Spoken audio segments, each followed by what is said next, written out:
Hola a todos y a todas. Un nuevo videochat hoy para celebrar el Día Mundial del Cáncer, que fue el día 4 de febrero. Y hoy vamos a hablar de pregunta cáncer y adolescentes, ¿no?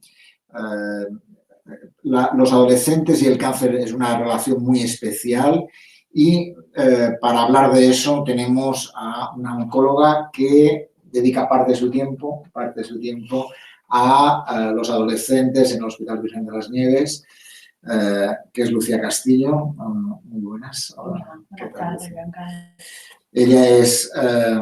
Ella trabaja en una línea de sarcomas, ¿no? Y también en la unidad de oncología del adolescente en el Hospital Virgen de las Nieves de Granada. Además del Hospital de Granada, ha estado en el Hospital Vall de Barcelona y también en el Instituto Nacional del Tumor en Milán, ¿no?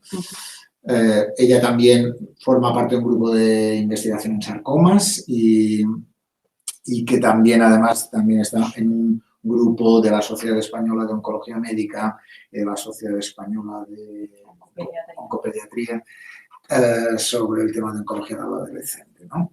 Por tanto, un placer tenerla hoy porque ella es una persona clave en la oncología para pacientes adolescentes y, por tanto, fantástico tenerla hoy con nosotros. Vamos a ver un poco las preguntas que nos han llegado. De alguna forma, hay una primera pregunta que nos hacen sobre cáncer adolescente. ¿Cuáles son los cánceres más comunes?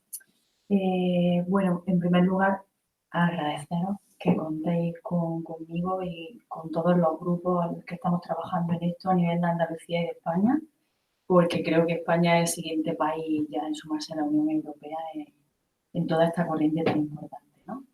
Y bueno, siempre definir un poquito la etapa de la adolescencia, ¿vale? Hay varias, digamos, definiciones en cuanto a esto. Si nos vamos a la más amplia, los norteamericanos hablan de 14 a 30 años, porque entra el adulto joven también, por la biología, digamos, de los tipos de tumores y la biología propia del paciente. También, si habláramos en el contexto de Europa, empezamos a extendernos hasta los 25 años.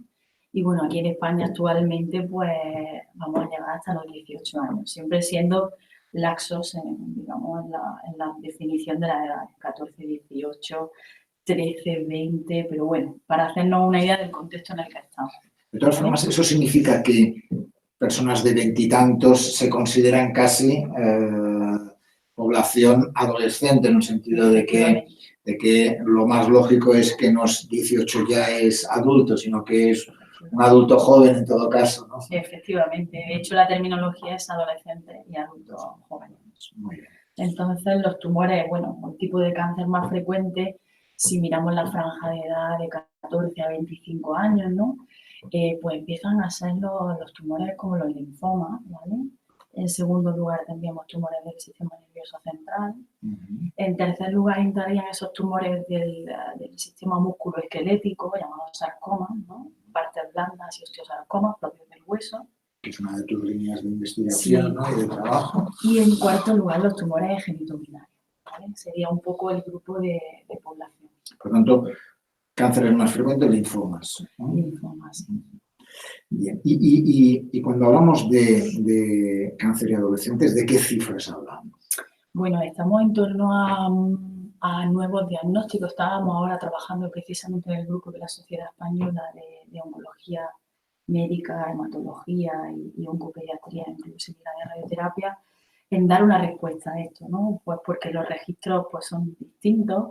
Los pediatras registran de una manera, los adultos registramos de otra, pero estamos en cuanto a unas cifras de 400, 500 casos nuevos en España, ¿no? De pacientes, efectivamente, adolescentes con cáncer. Y cuando hablamos, y una pregunta también es, ¿supervivencia y cáncer en adolescentes? ¿Cómo?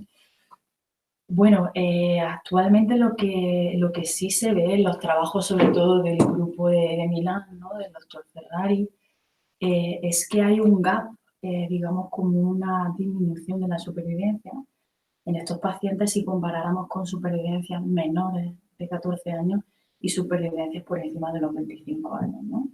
O sea, los niños y los adultos propiamente dicho, cuando tienen cáncer tiene una supervivencia mayor que en esa población. Que es la de los adolescentes, ¿vale? Y por tanto, eso seguramente hará que sea una línea de investigación importante, ¿no?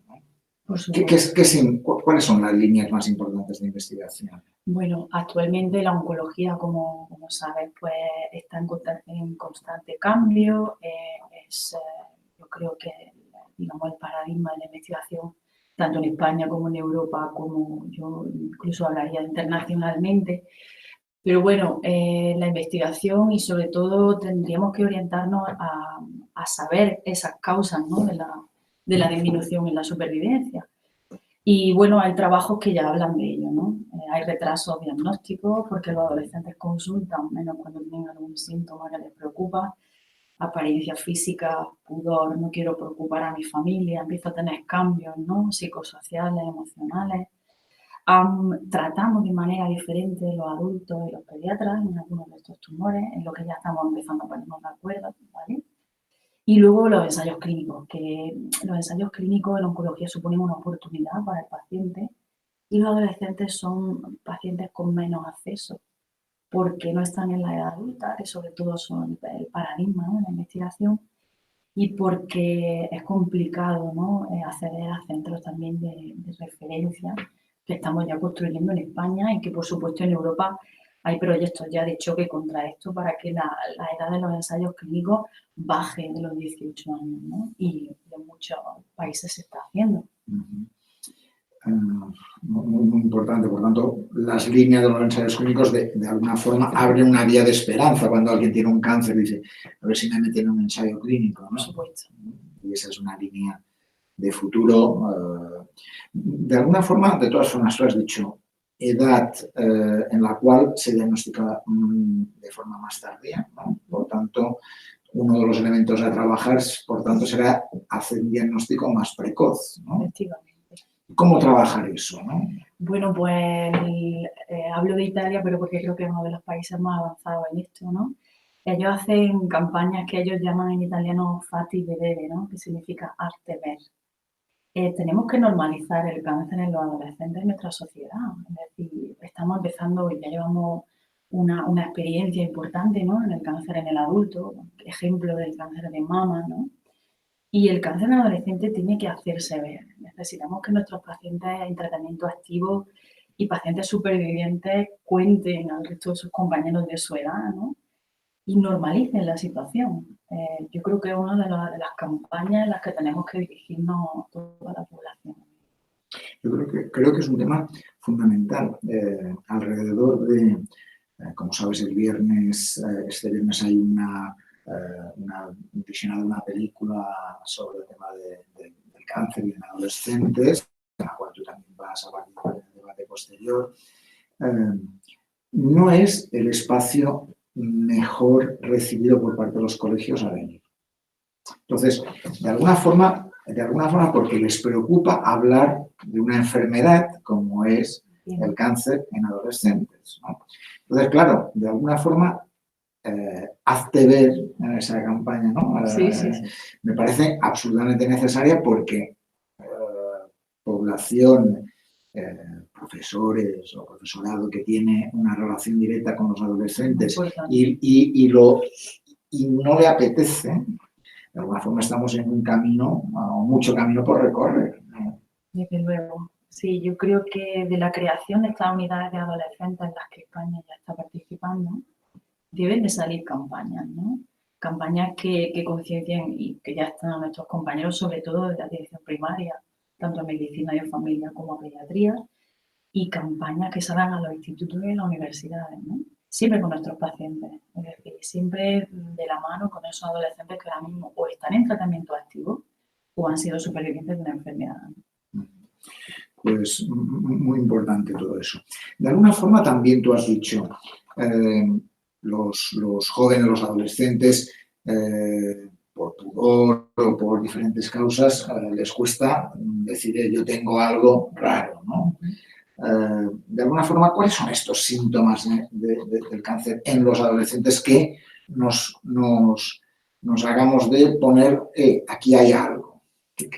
¿Cuáles son esas? Bueno, pues si nos centramos en la patología más frecuente, en lo que hemos hablado, ¿no? Pues por patología pues podríamos hablar de linfomas, ¿no? Pues palpación de masa, digamos, fiebre, aparición de sudoración, tiritera nocturna repetida, ¿no? Sistema nervioso central, pues cualquier síntoma que pudiéramos notar, pues cefalea o dolor de cabeza, alteración en la visión, en la marcha. En los sarcomas, pues podríamos hablar de aparición de masas dolorosas que crecen rápidamente, ¿sí? Y en genitourinario, pues sobre todo en los chicos, porque en las chicas es algo más complicado, ¿no? Palpación o aparición de masas testiculares, ¿no? Todo esto yo creo que antes de crear la alarma, porque hay mucha patología benigna, y cuando benigna digo buena. Claro. La mayor parte es por buena. supuesto, y por fortuna, claro que sí, sin miedo, es decir, hay que consultar porque sí que se ha visto que es uno de los factores más importantes, es decir, nuestros adolescentes no consultan, ¿no? Consultan menos que el resto de la población. Consultan menos, ¿no? Esa visión de ese pudor, ¿no? Y ya se me quitará, ¿no? Probablemente, ¿no? Sí. Y también esa poco contarlo a la familia, a sus médicos ya mucho menos, ¿no? Por tanto, eso alarga la posibilidad de un diagnóstico precoz. Hemos hablado de síntomas ligados a cada uno de los cánceres que has explicado muy bien. Has dicho la importancia del diagnóstico precoz. ¿Qué factores de riesgo hacen de que los adolescentes puedan tener cáncer? Bueno, en cuanto a las patologías, cada una tiene sus factores de riesgo, ¿no? Pero no tienen más riesgo que el resto de la población. Esto es así. Yo sería prudente, ¿no? en aconsejar o asesorar ante la pregunta que me ha hecho, porque creo que toda la población, no solo los adolescentes, tenemos que tener hábitos de vida saludables, ¿no? Tenemos que tener una dieta, bueno, que hablamos mediterránea, tener una actividad física regular, evitar pues tabaco, alcohol, es decir, más de lo que ya sabemos para el resto de la población. Así que sería un poco en esa misma línea, ¿no? Y especialmente en los adolescentes hay muchos artículos publicados por equipos de psicólogos con alto impacto, ¿no? En revistas, quiero decir, de alto impacto, los que hablan que especialmente en los adolescentes, en esta etapa en la que se inician los hábitos tóxicos, ¿no? Es muy importante que en el marco de nuestras unidades de adolescentes mantengamos una alerta especial, ¿no?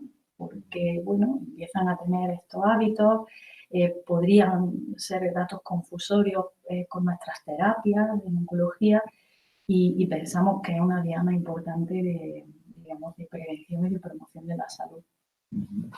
Muy bien, pues por tanto ya tenemos más información.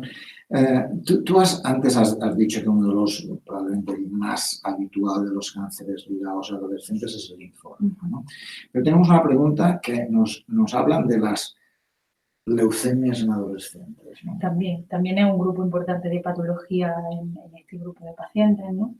Y bueno, sí que es un trabajo multidisciplinar, es decir, el oncólogo aquí lo trata todo, por supuesto. Cuanto más seamos, mejor y cada uno con sus competencias. Nuestros compañeros de hematología tienen muchos pacientes adolescentes en tratamiento con ellos, al igual que los compañeros de pediatría, ¿no? Y desde luego los compañeros de hematología han de ponerse en contacto, y ya lo hacen con los compañeros de pediatría para elaborar el mejor protocolo para un paciente en esta edad intermedia, ¿no?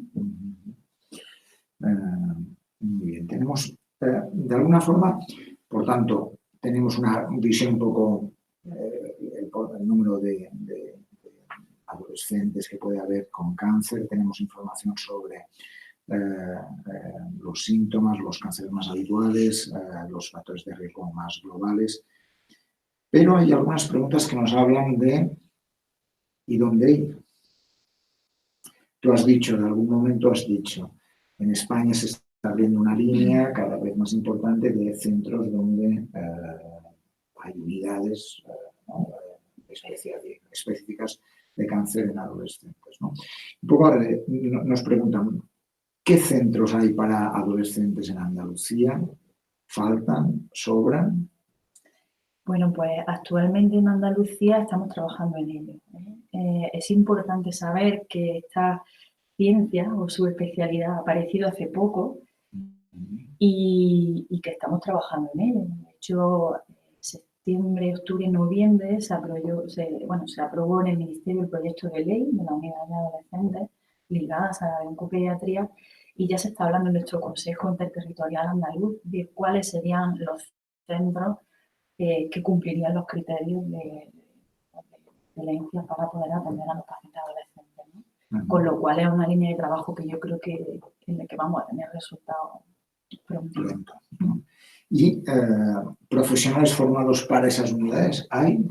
Bueno, también hay bastante información y bastante publicado sobre esto, ¿no? ¿Cuál es el mejor profesional para tratar a un adolescente? Bueno, pues aquí lo que se dice, lo que se prefiere son profesionales que vengan del ámbito de la oncología, ¿vale? Oncología médica, oncohematología pediátrica, hematología del adulto y que estén enfocados solamente a los tumores típicos de esta edad y que hayan recibido un periodo de formación importante para trabajar con estos pacientes, ¿vale? No se sabe todavía si es mejor que existan unidades, digamos, en las que vengan distintos especialistas de cada una de las cosas. Yo soy oncólogo, solo trato sarcoma, yo soy hematólogo, solo trato leucemia, o que haya un grupo de gente especializada en estos tumores que pida consejo al especialista. Desde luego en los centros que se están creando lo que hay es un grupo, ¿vale? Sobre todo integrada por hematólogos, oncólogos y pediatras, que piden consejo al resto de su equipo, ¿vale? Sobre el adolescente. Con lo cual lo que conseguimos generar es un equipo multidisciplinar donde todos suman. Muy interesante, ¿no? Pero también lo que estás contando es que es una línea por hacer, se está haciendo de alguna forma, ¿no? Tenemos una pregunta que nos hacen sobre tu estancia en el centro, en el Instituto de Italiano, ¿no? Y nos preguntan, o te preguntan cómo fue la experiencia en Italia, ¿no? Un poco porque antes has hablado de Italia como país que tiene una línea de trabajo en ese sentido muy interesante. Explícanos un poco cómo es allí y cómo es trasladable aquí.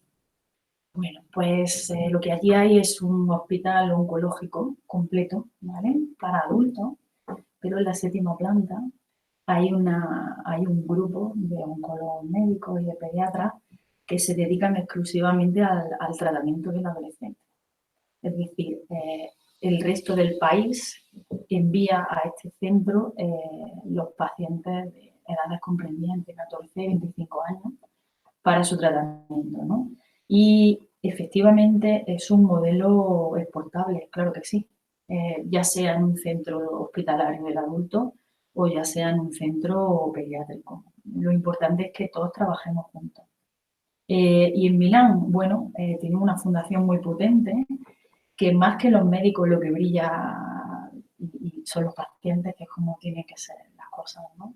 Y el cuidado está centrado en que hay un equipo muy potente de psicólogos, de psiquiatras y de ejercicio físico y rehabilitadores para estos pacientes. Qué interesante. Con lo cual, los chicos, porque así, ¿no? Y las chicas que están en tratamiento activo hacen entre ellos una piña, y lo digo de esta manera porque son amigos dentro y fuera del centro, y ese tiempo que pasan ingresados con la quimioterapia o con pruebas diagnósticas no se hace eterno, ¿no? Comparten y se apoyan con la enfermedad.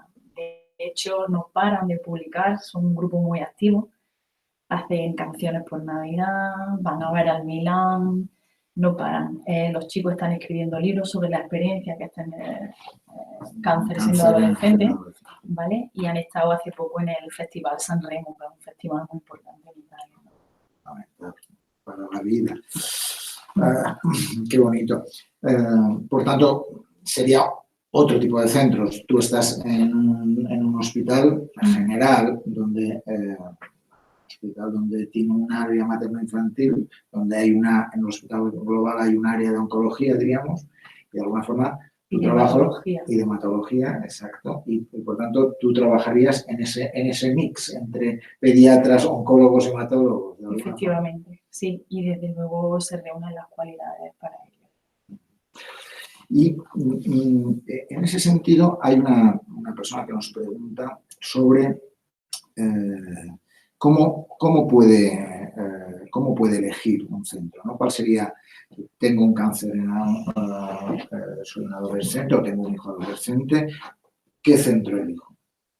¿O cuáles serían las características de este centro? Bueno, pues yo buscaría un centro con oncólogos y con pediatras, ¿no? O hematólogos, en el caso de que fuera una enfermedad hematológica, especializado y con un alto volumen, ¿vale? de pacientes con este tipo de tumor que se diagnosticará ese adolescente, ¿no? Sí que es algo yo, sobre todo porque me dedico a sarcomas, sobre lo que quiero hacer énfasis, ¿no? Es importante tratarse en algunos tipos de patologías, como son los sarcomas, en centros de alto volumen. O si no es así, en centros que tengan conexión directa con centros de referencia de alto volumen. ¿Por qué? Porque al ser enfermedades, digamos, con menos incidencia o más raras, cuando recibimos más pacientes así estamos más entrenados, ¿no? Y estamos más en contacto con la comunidad científica para obtener mejores resultados. Eso es muy importante, es decir, cuanto más veis, más posibilidades de que acertéis, ¿no? De que el diagnóstico sea más rápido, que el tratamiento sea más adecuado, etc., ¿no? Y alrededor de los tratamientos tenemos una pregunta sobre cáncer y curación. Hablar de cáncer, ¿qué posibilidades de curación tiene un niño, una niña, un adolescente que tiene un cáncer? Supongo que también va ligado a cuándo se diagnostica, qué tipo de cáncer, ¿no? Que en ese sentido es lo que marca, ¿no? Efectivamente. No, tendríamos que hablar patología por patología y además, bueno, sí remarcar lo que hemos dicho, ¿no? Que hay una disminución de la supervivencia respecto a niños menores de 14 años, ¿vale? Y a adultos, pues éramos, digamos, el límite donde lo pone la Comunidad Europea de 25 años. Depende del tipo de patología, la supervivencia varía, ¿vale? Pero sí que animo a la población a perder el miedo, a preguntarnos y a hablar al lado y no enfrente, ¿eh? Sin mesa por lo menos. Eso es fundamental, ¿no? Es decir, que de alguna forma es una manera de perder el miedo, ¿no? Es decir, de estar a tu lado y no estar enfrente con algo que nos separa y que, por tanto, dificulta, ¿no? La comunicación. Hay una persona que nos ha enviado 4 o 5 preguntas y te voy hay una primera pregunta que dice: ¿qué significa un diagnóstico de cáncer en un niño, en un adolescente, en cuanto a riesgo de cáncer para el resto de la familia? Bueno, hay unidades de consejo genético, ¿eh? La Sociedad Española de Oncología Médica ya tiene algunas unidades en algunas ciudades de consejo genético. Esto es oncólogos especializados y genetistas que trabajan precisamente en esto. Es decir, este tipo de tumor, cáncer, enfermedad oncohematológica se hereda. Tengo que hacer pruebas complementarias a los familiares que todavía no tienen esa enfermedad. Es decir, que estamos asesorados, ¿no? Por tanto, consejo genético para intentar valorar si hay algún elemento que pueda diagnosticarse conjuntamente. Hay una segunda pregunta, aquí es la diferenciación entre cánceres en adolescentes y adultos jóvenes y cánceres en niños más jóvenes. Tú antes decías que tienen mayor supervivencia, ¿no? De alguna forma. ¿Hay alguna diferenciación tipo de cánceres, alguna otra, entre estos adolescentes y cáncer en niños?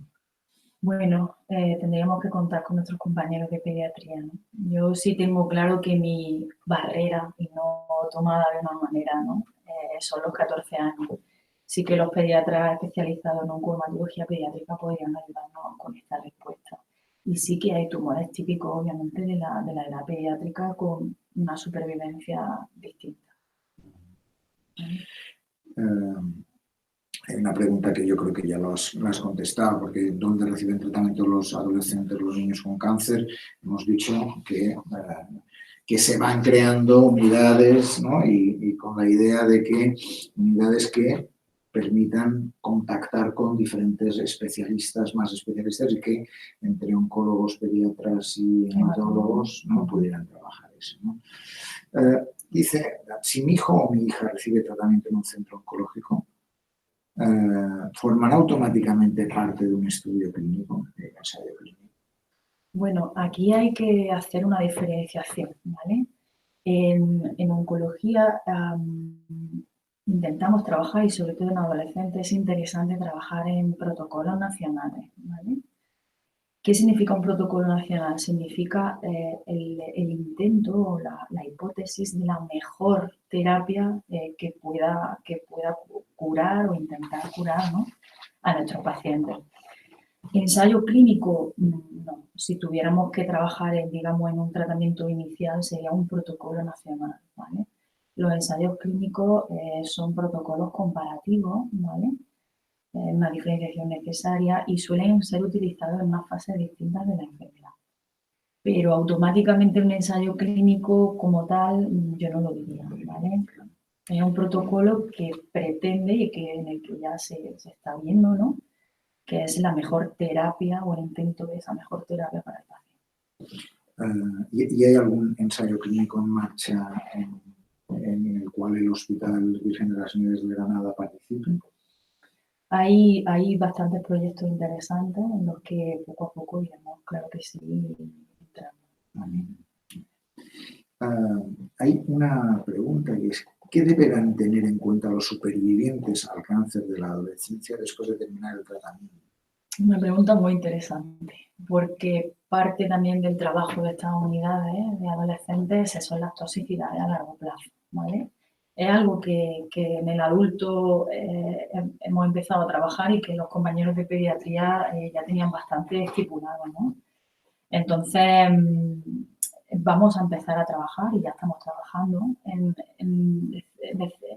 elaborar guías en las que estemos más pendientes, ¿no?, de ciertas toxicidades a largo plazo según los tratamientos que se recibieron, y que precisamente en los seguimientos estamos muy focalizados en ellos, ¿no?, y que en España estamos teniendo en cuenta todos. Importante. Una siguiente pregunta, y es sobre, yo creo que con la experiencia que has contado de Italia, ¿no?, de que los adolescentes del hospital oncológico tienen relaciones con el Milan, van al Festival de San Remo, ¿no?, escriben libros, ¿no?, que has contado. Y hay una pregunta, y es: ¿cómo se pueden ayudar entre ellos y ellas los adolescentes que tienen un cáncer? Y preguntan si es bueno que lo hagan, ¿no? Mi respuesta sería: es imprescindible. Es decir, más que, y lo pongo en digamos, una posición para mí muy, muy, muy importante, tienen que estar juntos. Tienen que estar juntos para normalizarlo, ¿vale? Es decir, yo me siento mal porque ahora se me ha caído un poquito el pelo, luego se recupera. Yo me siento mal porque estoy cansado, no quiero que mis compañeros de clase me vean así. Pero si estamos todos juntos, esto se normaliza, la ansiedad baja, nos relacionamos, y al final, igual que en Milán, tienen una vida social impresionante, ¿vale? Con lo cual, el tratamiento queda casi que en un plano diferente. De hecho, recuerdo en una mesa redonda que compartimos espacio, los adolescentes que contaban su historia de haber tenido un cáncer y tal, contaban lo que les había ayudado contarlo, a ayudar a otros, ¿no?, en ese sentido. Entonces, me parece que es una línea un poco muy importante en la Escuela de Pacientes. La Escuela de Pacientes es un proyecto en el cual los pacientes ayudan, forman y ayudan y se conectan con otros pacientes, ¿no? De alguna forma, un adolescente que ha tenido un cáncer puede ayudar a otros, ¿no?, o que acaba de diagnosticar, o que está en una fase de tratamiento duro, ¿no?, en ese sentido. Por tanto, ya sabemos que la línea de ayuda entre iguales es una línea muy importante, ¿no? De hecho, un poco lo que contabas de la importancia de escribir, ¿no? Que también es un elemento de una terapia, ¿no? Yo escribo y de alguna forma cuando cuento, de alguna forma me salen los miedos que tengo, ¿no? Cuando estoy en un proceso de tratamiento. Sin duda. Y tenemos una pregunta de Ángel de la Torre, ha hecho una pregunta que dice, la sociedad evoluciona en muchas áreas, pero para mí campos elementales como son el educativo y el sanitario deberían ser prioridad nacional o mundial. Pero yendo a la realidad, el estado social actual posibilita los medios para que profesionales como tú actúen en cualquiera de las fases de un cáncer. Posibilita los medios, por supuesto. Es decir, nosotros, los profesionales que giramos en torno al cáncer, estamos ahí, ¿no? Estamos ahí, estamos formados, estamos actualizados, trabajamos entre nosotros y siempre intentamos dar al paciente el mejor soporte y la mejor respuesta, ¿no? Con lo cual, yo diría que sí.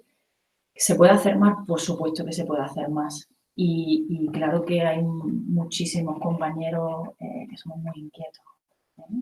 Y que no paramos de formular propuestas, de intentar generar acuerdos, de mejorar las cosas, siempre estimulados y en muchas ocasiones con la luz de nuestros pacientes. Que marca la línea, ¿no? Desde De luego, alguna forma, ¿no? desde luego. Y un poco, yo recordando las conversaciones del año pasado, también ligado al Día Mundial del Cáncer, ¿no? Tú contabas la necesidad de un mayor impulso, ¿no? Es decir, has dicho, se están abriendo, se está trabajando. Probablemente para avanzar, ¿qué necesitamos? Para avanzar más, ¿no? Para estar en el nivel de ese hospital italiano en el cual estuviste. Bueno, en el nivel de la Comunidad de Madrid. Desde luego, en Madrid ya hay unidades de adolescentes. Bueno, necesitamos que nuestros representantes, ¿no? Estén concienciados, que yo creo que lo están empezando a hacer, de esta, como decía, gran necesidad, ¿no? Y de que en España ya empieza a haber unidades en otras comunidades autónomas y Andalucía tiene que estar ahí. Hace poco estuve en Barcelona y estuve en el que va a ser el Centro Oncológico Infantil, ¿no? Del Hospital Sant Joan de Déu de Barcelona, ¿no? Allí van a trabajar, no pregunto, ¿no? Digo, ¿se va a trabajar también, va a haber alguna línea ligada a adolescentes? ¿Lo sabes? Pues no tengo información, pero no me extrañaría. Desde luego, muchas líneas y la gran mayoría de líneas de adolescentes nacen de los centros infantiles, ¿no? Y de la preocupación de los compañeros de pediatría, por supuesto, por mejorar los resultados en pacientes adolescentes. Sí que en el mundo de la oncología del adulto cada vez también somos más los que estamos preocupados por esta edad y que lo veréis mucho escrito en Tierra de Nadie, ¿no? Y que aunamos fuerza porque, por supuesto, creemos que es súper necesario, ¿no? Por tanto, una línea de apoyo entre iguales, una línea de unidades específicas y una concienciación, como decías también, muy importante en la sociedad y en los adolescentes en concreto, de que no escondan determinados síntomas que pueden ser signos de alerta, ¿no? De alguna forma, ¿no? No sé si alguna otra cosa que creas que es importante destacar, ¿no? Hemos hecho un repaso por las preguntas que nos han enviado los pacientes, que han sido muchas, pero ¿alguna cosa que tú creas que es importante comentar para nuestros pacientes, para los familiares?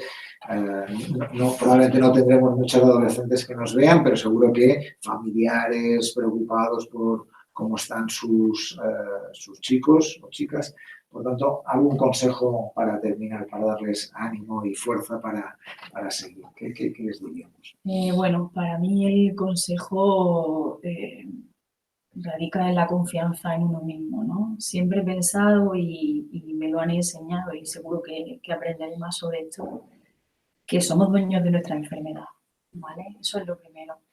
Y lo segundo, tenemos que hablar de ella, tenemos que hacernos ver, tenemos que confiar en los médicos, los profesionales implicados en nuestra enfermedad y preguntarles más y dialogar más y exigir tiempos, digamos, algo más prolongados para estar en las consultas, ¿no?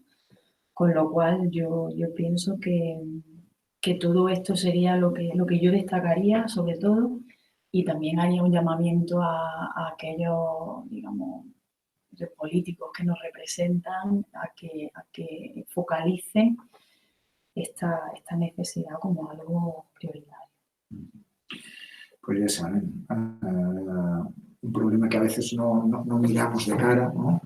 ¿No? Es importante, pero hasta que no nos toca no le echamos cuentas, y que es importante estar pendiente de él, que es importante tener las unidades en los centros sanitarios para poder atender a esos adolescentes, y que si lo miramos, si no echamos la vista hacia el otro lado, probablemente a veces podremos diagnosticarlo de forma más rápida y, por tanto, seguramente con mejor pronóstico y mejor tratamiento. Pues muchísimas gracias, Lucía, por estar aquí con nosotros. Un placer, un honor tenerte aquí, que nos hayas dado claves. Y también forma parte de esta... También intentamos en esta semana reforzar una línea de trabajo que se hace a nivel de toda España, que se llama Juntos por el Cáncer, y un conjunto de profesionales y de pacientes que se han juntado reforzando esa idea de juntos por el cáncer. Todos podemos poner nuestro granito de arena, todos podemos poner nuestra pieza del puzzle, un puzzle muy complicado en algunos momentos, pero que cada vez más tenemos más terapias y más... Todo suma. Todo suma, exacto. Pues mil gracias por estar con nosotros. A vosotros, de verdad. Muchísimas gracias. Pues ya hasta mañana tenemos otro videochat, un videochat con la directora del Registro de Cáncer de Granada, María José Sánchez, y que hablará sobre los datos de Granada, el proyecto EPI, que es un proyecto de nutrición y cáncer muy importante a nivel europeo, de factores de riesgo, de factores de prevención, y con estos 3 videochats, hicimos uno el día 4, hoy segundo, mañana tercero, habremos trabajado en estos días para poder dar mayor información, y el viernes cerramos la semana con una visionado de una película y con un debate alrededor de este tema. Y como siempre con Lucía al lado para que nos dé las claves para la mejor atención en cáncer de adolescencia. Muchas gracias y hasta mañana.